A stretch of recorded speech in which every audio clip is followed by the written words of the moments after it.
What's up guys, it's Brad from JBH Media here. Today I'm going to be talking about the sound design experiment I did with this earthquake kind of test video I made. And I thought I'd just go through the layers here and show kind of the power of sound design as I've done before in some of my previous videos. As I said before, I think sound design is one of the overlooked aspects of filmmaking, and it can really bring a lot to some very basic shots you have. If you add sound design, you can make very basic shots cut together very smoothly. In this trailer, for instance, there were very little complex shots. It was just kind of an experiment. Once the sound design was put in and it was cut together properly with the proper timing, it turned out okay for what it was. So yeah, let's get started. Here we are in Adobe Premiere where I did my sound design, and I'm just going to go through the layers of sound design and show how I created the environment with the sound. So yeah, let's go through the first layer. Here we go. So yeah, that's our first layer. Just a very low earthquake rumble by Hiriak on freesound.org. And I actually I sped that up by about 45% to get a little higher pitch sound. Alright, next layer, here we go. This part right here is called what we call a cinematic boom. They're used a lot in movies today. A very powerful sound effect. I use it a lot actually. And if you reverse the sound effect, you can create a nice whoosh as well.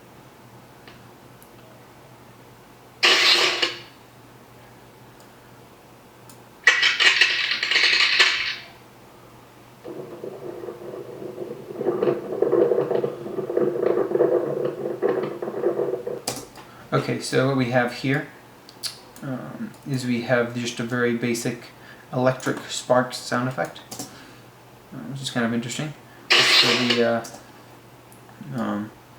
For the power lines that are getting disrupted here. So something interesting about this. So from about 17 seconds to 20 seconds when these car alarms start going off, we have very quick cuts. And I think it's sometimes filmmakers underestimate the power of the human brain, and when it sees something, it can interpret it very quickly. These aren't even a second long. These are very quick frames, but the human mind can interpret a series of images very quickly, and especially once you add sound design, it really brings it all together and you kind of understand what's going on. So yeah, that's what you got there. And up here we have some cracking. These are actually, this cracking sound effect is actually it's a bunch of dry branches cracking. You don't always have to use, the sound of cracking concrete for cracking concrete. You can manipulate other sounds to fit your scene. So in this case, I've used these dry branches cracking, as I said before. So yeah, let's go to the next layer. Okay, so for that sound effect we had, this is actually what we call a microwave beep by Photog Tony, and I just kind of sped that up to match our frames of the crosswalk sign counting down. So just kind of matched it up timing wise and layered it over there.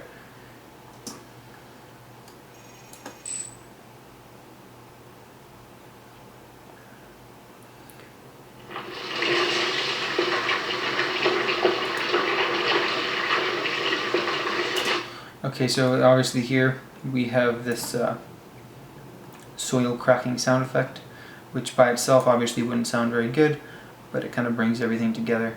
I wanted to use that for the wide shot because kind of from a distance we kind of get an ambient feel. Let's go to the next layer though to get this going here. Alright, so this is just the wind layer. And depending on the circumstance, I like to add a nice layer of wind kind of to bring it all together. If you can hear this.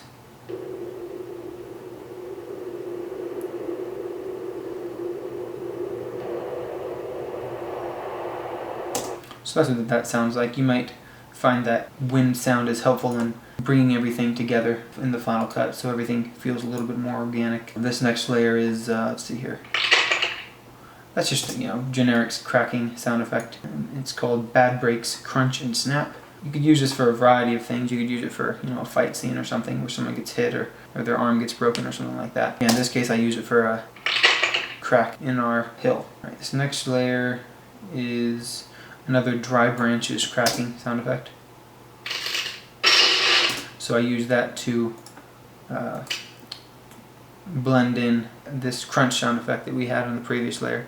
It's always good to have multiple sound effects to kind of blend everything together. So yeah, then we get another electric sparks sound effect, and on this layer we just have another one. I think it's the same thing. Actually, this one's reversed. I don't know why I did that, but I think it combined everything nicely together. If you hear both of these layers together, just kind of adds some intensity to the scene. Alright, this one is a longer electrocute sound that I fade off. It's always good to fade off longer sounds like that. If you do them too abruptly, the audience will subconsciously or consciously pick up on the fact that you tried to add a sound effect there. It'll bring them out of the scene. So yeah, try to fade things out whenever possible. So this next layer we have here, it'll go. Okay, so what we have here is you have a cracking sound effect. I believe that's the same. Yeah, it's that crunch sound effect we used earlier. And then I have this car honking. And this is kind of an interesting addition to the scene. You know, you don't really think about hearing car honking during an earthquake that's occurring. But it's good to add these kind of ambient sound effects you would hear in the environment. So I decided to add this car honk. I just looped it here. After we cut away from this shot where we show the car's light flashing, I actually make the car alarms go into a reverb mode where they sound more distant. So I'll go ahead and show you what I mean here.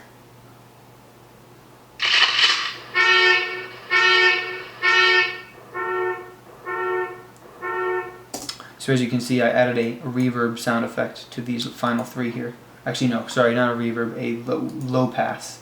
And you can do that by going to effects, and under audio effects you can go to find your low pass sound effect, and that helps it blend into the environment a little bit better once you cut away from the initial shot. Okay, so let's keep going here. Alright, here we have some ambient sirens.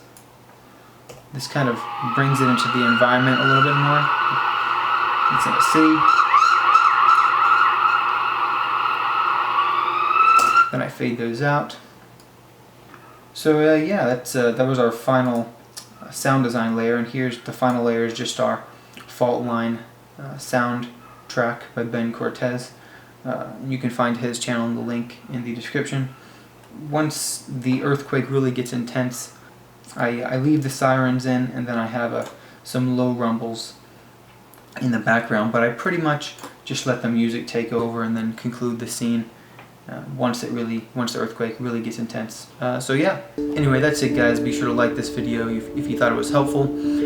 As always, feel free to leave a comment if you have any questions or suggestions, and I'll get back to you as soon as I can. The JVH Media Facebook page is in the description below. If you want to like it there to get the latest updates, feel free to do so. And yeah, more videos coming soon. Let me know if you have any tips or tricks of your own. Yeah, that pretty much covers it. I'll see you guys next time.